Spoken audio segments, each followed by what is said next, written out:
Hello, everybody. Welcome to Late Night Football. Welcome to our final match reaction show for today. It's finished Sevilla nil, Barcelona 3. And Barcelona never need to get out of third gear or second gear in most instances. I mean, it was fairly routine, fairly easy. And a successful homecoming for Jules Kounde, of course, 2 assists as well that he got, probably, and a clean sheet as well to boot. Had a good game. And they were in some trouble, Barcelona, but you just felt like Barcelona switched over to a counter attack and they won the battle of counter attacks, as it says in the thumbnail. I think that's literally what it is. So Sevilla had chances in the first about 15-20 minutes. They had chances and they had Barcelona in the cost. The way that Sevilla approached it was that they were playing a 4-1-2-1-2, basically a 4-4-2 diamond. And what they did was Isco kind of marked Sergio Busquets out of the game, at least at the opening few minutes. So what that meant was Barcelona kept going long, and Sevilla had the physical beating of Barcelona in the air to be able to then go, well, yeah, we're not going to let you play out on the back, and we're going to win those second balls, first balls, and we're going to continue, moving forward. I think midfield they dominated Barcelona for those opening 15-20 minutes, largely because they had four midfielders as opposed to just three for Barcelona, as well as they had the physical beating. And every time they tried to keep playing balls over the top, there are two or three chances. I mean, Isco fed in Rakitic probably could have done better with that shot. It's a good save from Ter Stegen. There were a couple of offsides, and then En-Nesyri had the best chance that Sevilla had. He was through on goal. He was onside. He was flagged offside, but if he had scored, it would have stood because he was onside. And he just, Ter Stegen pulls off a save, and I think he should really have scored.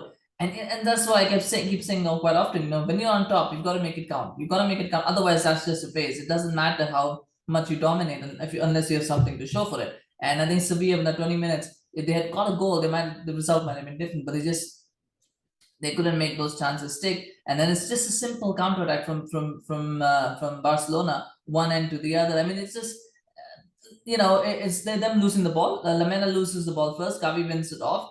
And then it's just a quick pass pass sequence. Gavi passes it over to Lewandowski. That's a wonderful chip from Lewandowski, rather over Bono. Deserved to go for it, but it was again. I thought Fernando could have done better. I know he did well as much as he could try to hawk it behind. I think he could have tried to maybe head it over. Maybe might have been better instead of trying to pull it back. But you can't really blame him too much. But could have been more streetwise. But it falls on perfectly on the head of Raphinha. All he has got to do is got to make sure that he doesn't blast it over, doesn't win too much, just let it come on his head, it goes back. And it's a goal for Raphinha, his first goal in La Liga. Barcelona have the lead, and you just felt like that was, that they were now going to take control, and they did take control of the game. They started dominating possession, they started dominating the midfield. I think Busquets started finding space. He kind of figured out what was going on, so he started finding space, started roaming around. I think Barcelona also got the hang of the fact that if Sevilla were trying to play on the counter and trying to outmuscle, then they started basically double teaming. The midfielders, the forwards started double teaming, and so basically it left a lot of open gaps. I think Sevilla just kind of didn't have the measure, and then that second goal really killed it again. Poor defending, as it's a simple cross from Kounde, but the whole Sevilla defense goes to sleep. Like nobody's picking up Lewandowski, and you don't just leave Lewandowski all on his own. He gets test the ball. It's time to test the ball down and then take a shot. It's 2-0. It's not going to miss from there, is he? And that's it. That's game over, really. The second half was just played at a snail's pace. Like it was just Barcelona playing around, going through the motions at many times. They could have had more goals, by the way. They could have made it. There were quite a few chances that they missed as well in that first half and that second half. I mean, there were chances that they could have taken, but for some reason it was poor finishing.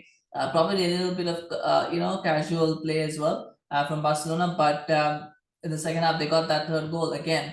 Poor defending on a corner. Raphinha just puts it in. Nobody's marking Kounde. Kounde just has a simple header back towards goal, and Garcia with the tap in. And two tap in goals is quite criminal for any team. But to do it against Barcelona, I think that would be something that will displease Lopetegui a lot, because you can't let that happen in a game like that. And Garcia gets a goal. I think Garcia has done well this season. I mean, I always criticize him, but I think this season he's at least in the last 2 or 3 games he's looked pretty solid alongside Araujo. And that's good for Barcelona to have competition for spots. So that's good as well for him to get that goal. And after that, really, it was game management and just making sure that they saw the game out. I was impressed with Dembele, and I think he's really turned his career around, his time at Barcelona around this season. Like he's looked very, very good.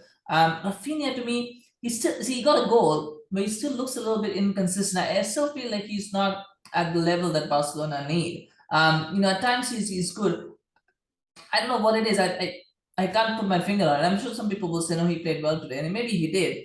It's just, to me, he feels like, and maybe it's because he's benching Fati, who for me is a much better player. And so maybe that's the point, is that Raphinha is good, but he's not Fati good. And so maybe that is the issue. But it just, to me, feels like at the moment, I feel like that Raphinha does not very, very well. And also keep in mind that Raphinha playing on the right means Dembele has to play on the left. Well, Dembele is much better on the right. So I think that's also the issue as well. I think just it almost feels like Barcelona kind of weakening themselves a little bit by not playing Dembele, by playing Raphinha and not playing Dembele on the right, and playing Fati on the left. So that's something. But I mean, that's just a minor concern, a minor gripes. I'm sure that's not a big deal. I'm sure it's good problems to have. I, the stars of the match though were Pedri and Gavi. I think that's important to mention. Those were the stars of the match. They won't get a lot of praise. I just thought Gavi was so tenacious, so in the tackle, and he was so brilliant in reading the game, his anticipation. Pedri pulled the passes, pulled the strings, then play the full 90 minutes as well, which is good because he gets a bit of rest. But I think that midfield is now really, really solid. And you still got Kessie and Jong on the bench. So there's a lot of options for Xavi, and that's something. And I'm also impressed that he's kept Balde on at left back. He's had a good time. He has resisted temptation to take him off and bring back Alba, put in Alonso. No, he's going to keep Balde because Balde's played well. He keeps his spot. I think that's wonderful management from Xavi. And I'm surprised they got Alonso, because to me it's like, well, now you have 3 left backs. Do they need 3 left backs? That's just the thing. But I mean, maybe that was a really long time ago, so they have to go through with it. But yeah, I'm impressed that he's kept Balde in situ. And Kounde, couldn't have asked for a better homecoming, 2 assists. I will be happy with that. And he's playing out of position as well at right back. But I think he'll be pleased with that contribution as well. And pressure's mounting on Lopetegui. I mean, I don't know whether he's going to survive this season, because we have not had a good start. The fans were visibly angry as well. So that's something he's going to have to contend with. I don't think the signing, I mean, once they get Anand and Zion, maybe that might make a difference. I mean, maybe having Marcal back might make a difference, but it just feels a bit underwhelming. Sevilla as a team just look a bit underwhelming at the moment. I'm not sure that the signings have really been on point. I mean, Dolberg didn't look that good. Torres isn't even making the squad, maybe even starting games right now. So there's things to figure out. There's things to figure out for Lopetegui. But congratulations to our Barcelona fans. On the win, and it looks like we got a nice title race in store for us, because it's only 2 points between the two teams. I mean, how Barcelona will be kicking themselves for drawing that game against Vallecano. But do smash the like. If Kounde was your man of the match, I think I would give it to him. I would give my man of the match to Kounde, just for the fact that he's got 2 assists and keep the clean sheet. I'll give it to him. I think the other players as well, but that did well. But yeah, smash a like for Kounde, smash a like for Pedri, smash a like for Gavi. You can just smash a like for Barcelona. If you want. And do share your thoughts on the game. What did you think about Barcelona's performance? What do you think about Sevilla? What do you think is the ideal, should Barcelona make any changes for the game in a midweek in the Champions League? Do let your comments in. I love to hear, of course, to hear from you guys about stuff. And do remember to subscribe to our channel. Follow us on YouTube. Subscribe on Instagram. Late Night Footy, that's our channel. Do subscribe. Thank you so much for watching, and we'll see you again soon. Bye-bye.